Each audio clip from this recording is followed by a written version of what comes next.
Fala pessoal, vamos lá, nossa aula de número 2.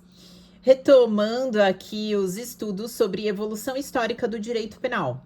Professora, não seria evolução histórica da criminologia? Não, queridos, a criminologia, ela vai nascer bem aqui, ó, no período científico. Então, por enquanto, a gente vai falar um pouquinho da história aí da monarquia absolutista. Lembra que os clãs, eles, né, naquela caminhada clãs da Mesopotâmia, eles se instalaram numa determinada região que tinha um rei, o rei Hammurabi. Então, o que prevalecia era o Código de Hammurabi, ok? Então, esses grupos nômades ou os clãs que nós citamos lá na aula número 1 passaram a viver sob o comando do rei Hammurabi e respeitar as normas e regras do Código de Hammurabi. Lá no Código de Hammurabi estava escrito o seguinte: a vítima é portadora da justiça. A vítima, então, a portadora do ius puniendi, ou seja, do direito de punir através das leis, tá? Então, é muito importante gravar que no período que ficou conhecido como vingança privada, aplicava-se a lei de talião aí, ok? E vingança privada por quê? Porque era a vítima, né? Não era o Estado. Se fosse o Estado aplicando a justiça, seria vingança pública. Mas não era o Estado aplicando a justiça, e sim a própria vítima. É um período que a vítima foi conhecida como protagonista dessa história, idade de ouro da vítima. Uma outra coisa que nós temos que atentar com esse período é o Instituto da Composição. Ou seja, se a pessoa tinha terras, gado, moedas de ouro, ela poderia fazer uma composição aí, tá? E não sofrer os danos. Professora, conta um exemplo para mim. Claro, vamos lá. O exemplo que eu tenho aqui. Então, se o seu filho foi morto por uma pessoa e essa pessoa tem um filho, você tem o direito de matar o filho dela também.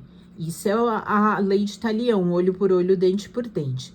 Porém, se essa pessoa possui posses e de repente ela te oferece, olha, no lugar de você matar o meu filho, eu te dou moedas, terras e gado, e você aceitar, você aceitou a composição prevista lá na lei de talião. Ok? Então, esses são os pontos da vingança privada. Eu não vou focar muito nisso, porque é muito raro cair esse tipo de pergunta, tá bom? Bom, passou um longo período, vocês podem ver aqui o século, né? Não tem ao certo nos livros de criminologia o tempo exato, porque não tinha muita coisa escrita desse período. Mas os livros de criminologia que citam isso falam entre o século XV e o século 16, ok? Depois muda-se o período, tá? Então, nós estamos falando aqui de pontos, esses 3 pontos são bem cobrados em prova. E essas transições aqui, ó, de 16 para século 17, entre século 17 e século 18, são pontos importantes para vocês darem uma atenção, porque a VUNESP, ela se utiliza aí desses séculos aqui, né, como dica para você saber do que se trata. Mas vamos voltar aqui para o período da vingança. Então, quando ele termina o período da vingança, entra ao período da vingança divina. E aí eu separei aqui no livro para vocês uma página que só tem o período da vingança, falando desses pontos importantes, explicando, né, o porquê de vingança privada, explicando no que consistia o Instituto da Composição, tá? E aqui eu já entro numa segunda fase do mesmo período da vingança, que é a fase da vingança divina. Nesse período aqui, pessoal, o ius puniendi sai da vítima e agora o ius puniendi fica a cargo do sacerdote da igreja, tá bom? Então, por isso que muda esse pro nome vingança divina. O que vocês precisam dar atenção é nas chamadas ordalhas, tá bom? O que eram ordalhas? Testes de resistência para averiguar a culpabilidade ou inocência do indivíduo, tá bom? Então, as ordalhas eram muito famosas, inclusive uma ordalha chamada Ordalha do Fogo, que, na dúvida entre 2 suspeitos, o sacerdote, né, no período, porque ele era o portador da justiça, estão vendo aqui, se ele ficasse com dúvida entre dois suspeitos, ele fazia a ordalha, uma das ordalhas mais famosas, a ordalha do fogo. Então, ele colocava uma chama, uma brasa na mão dos dois suspeitos, cada um com uma brasa, e esses suspeitos seguravam por um tempo essa brasa. Ao soltar, né, com certeza ficava uma ferida, e eles passavam uma atadura nessa ferida e pedia para esses indivíduos retornarem após 3 dias. Aquela ferida que estava cicatrizando, inocente. A ferida que não estava muito boa, né, não cicatrizando, culpado. Então, eles avaliavam da seguinte forma: se eu queimei a mão desses dois indivíduos ao mesmo tempo, e a mão de um começou a ficar boa e a mão do outro não ficou, significa que Deus está me mostrando quem é o culpado, porque Deus ajudou um e não ajudou o outro, tá bom?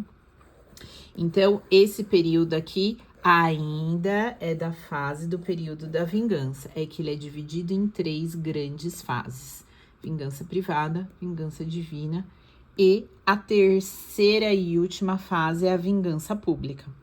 Então, o ius puniendi estava na mão da vítima, trocou o rei. O novo rei decidiu que deveria ficar a cargo do sacerdote.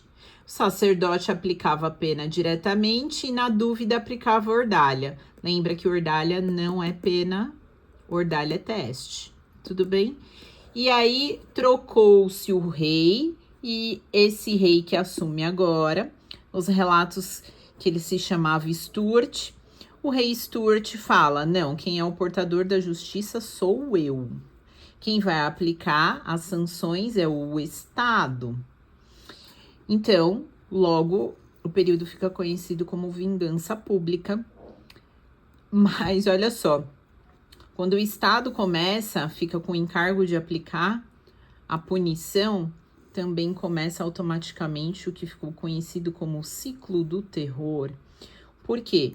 Porque o rei da época, ele aplicava penas desprovidas de amparo legal, ele condenava pessoas inocentes, ele não queria ouvir a vítima, ele não queria ouvir o sacerdote.